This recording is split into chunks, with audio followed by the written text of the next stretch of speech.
జనాలకు మెసేజ్ రాలే, పిఎస్లకు పైసలు రాలే. గందరగోళంగా ప్రజాపాలన ఆన్లైన్ ప్రక్రియ. అప్లికేషన్ మెసేజ్ రాలేదంటున్న ప్రజలు ఆన్లైన్ ఎంట్రీ కాగానే మెసేజ్ వస్తుందన్న సర్కారు ఎంట్రీ ప్రక్రియ ముగిసిందని ఇప్పటికే ప్రకటన.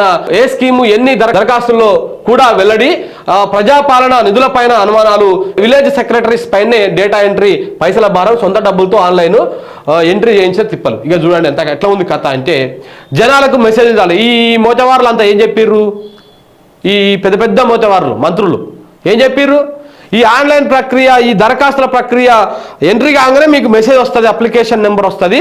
ఆ నెంబర్ నుంచి మీరు ట్రాక్ చేసుకోవచ్చు, స్టేటస్ తెలుసుకోవచ్చు, మీరు దేనికి అప్లై చేసుకున్నారు, దేని నుంచి మీరు ఎలిజిబుల్ అవుతున్నారు, ఏ స్కీమ్కి ఎలిజిబుల్ అవుతున్నారు మీకు తెలుస్తుంది అని చెప్పేసి చెప్పారు.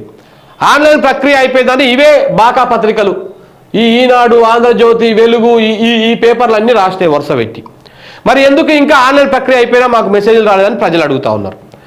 సరే, ఇదొక వర్షన్. ప్రజలకు మెసేజ్లు రాలే, అసలు ఆ దరఖాస్తులు ఉన్నాయో లేవో తెలియదు, ఎవడెవడు దేనికి అప్లై చేసుకుంటో క్లారిటీ లేదు, ఏం లేదు, ఉత్త కథ. ఇదంతా డబ్బాలు పెట్టి అన్నీ అప్పటికే ఈ దరఖాస్తుల పేపర్లు మొత్తం అప్పుడే పల్లి బఠానీలు, లేదంటే మన పార్కులలో అమ్ముకుంటారు చూసినావా, చిన్న చిన్న పల్లి బఠానీలలో పొట్లాలు కట్టుకోవడానికి కాగితాలు, ఆ కాగితాలకు వెళ్ళిపోయినాయి అప్పుడే, పార్సల్ అయిపోయినాయి అప్పుడే. అవేవి భద్రపరచో ఇవే చేస్తానికి వాళ్ళు సిద్ధంగా లేరు. ఎందుకంటే ఇది ఆ వారం 10 రోజులు ఒక సినిమా, ఒక డ్రామా నడిపించారు తెలంగాణ రాష్ట్రంలో. ఆ డ్రామా అయిపోయింది, వీళ్ళకు టైం పాస్ అయింది. వీళ్ళకి కావాల్సిన చర్చ జరగకుండా, ఏదైతే ఈ ఉచిత కరెంటు మీద, ఈ వాళ్ళు ఇచ్చినటువంటి హామీల మీద చర్చ జరగొద్దని అనుకున్నారో ఆ చర్చ పక్కకు పోయింది. ఓన్లీ అప్లికేషన్ల మీద సినిమా నడిచింది. ఈ అప్లికేషన్ల దుకాణం విజయవంతంగా అయిపోయింది. ఇప్పుడు ఆన్లైన్ ఎంట్రీ అన్నాడు, వారం రోజుల దాకా అయిపోయింది. అది అయిపోయి కూడా అన్నాడు ఏ తారీఖు లాస్ట్? అది 6 డిసెంబర్ 27 తారీఖు నాడు స్టార్ట్ చేసిరు. 28 తారీఖు నాడు, 6 తారీఖు నాడు బంద్ పెట్టిరు. 6 తారీఖు ఇవాళ ఎన్ని తారీఖు? 23 తారీఖు. దాదాపు 20 రోజులు అయిపోయి కూడా. మరి ఏమయ్యా 20 రోజుల దాకా? 3 రోజులలో ఎంట్రీ అయిపోతుంది, 30,000 మంది వచ్చి కట్టలు కడతారా అని చెప్పినాం. అయితే ఇంకా ఇందులో ఇంకొక సినిమా ఏంటంటే, ఈ ఆన్లైన్ అప్లికేషన్లని మొత్తం ఆన్లైన్లో ఎక్కించడం కోసము ఈ బాధ్యత మొత్తము విలేజ్ సెక్రటరీల మీద పెట్టారు. ఏది పంచాయతీ సెక్రటరీలు ఉంటారు, కార్యదర్శులు ఉంటారు కదా, వాళ్ళకి ఇచ్చేసారు. వాళ్ళు ఏం చేసిరు?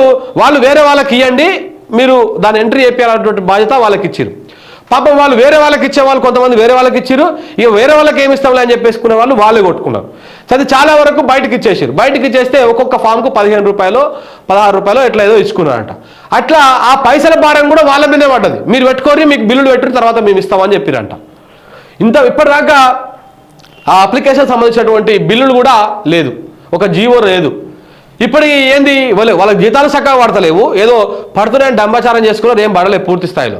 వాళ్ళకి జీతాలు చక్కగా లేవు. దాంతోపాటు ఈ అప్లికేషన్ల డాటా ఎంట్రీ ప్రక్రియ కూడా వాళ్ళకే ఇచ్చేసరికి ఆ డబ్బుల భారం కూడా వాళ్ళ మీదే పడ్డది. ఇప్పటిదాకా కనీసము అది ఇయ్యనేయలేక పైసలు కూడా.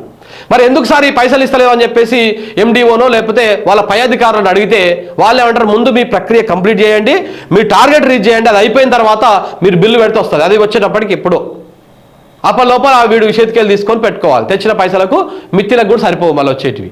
సో ఈ విధంగా ఇబ్బందులు ఉన్నాయన్నమాట. అంటే ఇదంతా ప్రజలని తప్పుదో పట్టేయడం కోసం, మభ్యపెట్టడం కోసం మాత్రమే చేసినటువంటి వ్యవహారం ఇది. ఇంతకు మించి ఇంకొకటి ఏమీ లేదు. వీళ్ళదంతా ఉట్టి డంబాచారం మాత్రమే.